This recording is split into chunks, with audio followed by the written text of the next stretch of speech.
Pan India star Prabhas హీరోగా వచ్చిన కల్కి మూవీ సంచలనాలు సృష్టిస్తోంది. ఇప్పటికే 500 కోట్లు కలెక్ట్ చేసిన ఈ మూవీ ఇప్పుడు 800 కోట్ల క్లబ్ లో చేరింది. రెండో వారంలోనూ జోరు చూపిస్తున్న కల్కి 1000 కోట్లు కలెక్ట్ చేస్తున్నట్టు ట్రేడ్ వర్గాలు చెబుతున్నాయి.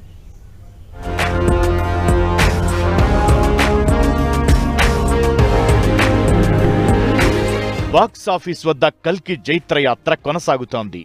పాన్ ఇండియా స్టార్ ప్రభాస్ హీరోగా అమితాబ్ బచ్చన్ ప్రధాన పాత్రలో వచ్చిన కల్కి 800 కోట్ల క్లబ్లో చేరింది. విడుదలైన 4 రోజుల్లోనే 555 కోట్లు కలెక్ట్ చేసి కల్కి 10 రోజుల్లో 800 కోట్ల గ్రాస్ వసూళ్లను రాబట్టింది. ఈ విషయాన్ని చిత్ర నిర్మాణ సంస్థ వైజయంతి మూవీస్ అధికారికంగా ప్రకటించింది. తెలుగు ఇండస్ట్రీలో 800 కోట్లకు పైగా వసూళ్లు రాబట్టిన చిత్రాల్లో కల్కి 3వ సినిమాగా నిలిచింది.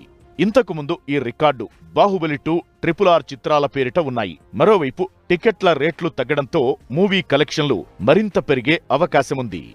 ప్రపంచవ్యాప్తంగా కల్కి చిత్రం 1000 కోట్లకు పైగా వసూలు చేస్తుందని ట్రేడ్ వర్గాలు అంచనా వేస్తున్నాయి. కేవలం విదేశాల్లోనే ఈ చిత్రం 150 కోట్లకు పైగా వసూలు చేస్తుందని చెబుతున్నాయి సినీ వర్గాలు. కల్కిలో హాలీవుడ్ స్థాయి గ్రాఫిక్స్, విజువల్స్ సినిమాకు ప్రత్యేక ఆకర్షణగా నిలిచాయి. ఈ మధ్య కాలంలో ఇంతటి భారీ స్థాయి సినిమా రాకపోవడంతో పాటు సినిమాకు లాంగ్ వీకెండ్ అడ్వాంటేజ్ గా మారింది.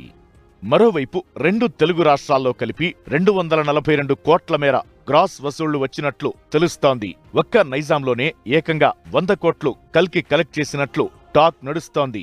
తమిళనాడులో 24 కోట్లు, బాలీవుడ్లో 164 కోట్లు, కర్ణాటక, తమిళనాడులో వరుసగా 25 కోట్లు, 24 కోట్లు సొంతం చేసుకున్నట్లు సమాచారం. ఈ సినిమాకు మన దగ్గర కంటే ఓవర్సీస్ లో అద్భుతమైన రెస్పాన్స్ వచ్చింది. ఎందుకంటే మిగతా హీరోలు 1 లేదా 2 మిలియన్ డాలర్ల మార్క్ అందుకోవడమే కష్టంగా మారుతుంటే కల్కితో ప్రభాస్ ప్రస్తుతం 14.5 మిలియన్ డాలర్ల మార్క్ అందుకున్నాడు. ఇప్పటి వరకు RRR రెండో స్థానంలో 14.3 మిలియన్ డాలర్స్తో ఉండగా ఇప్పుడు దీన్ని కల్కి అధిగమించింది.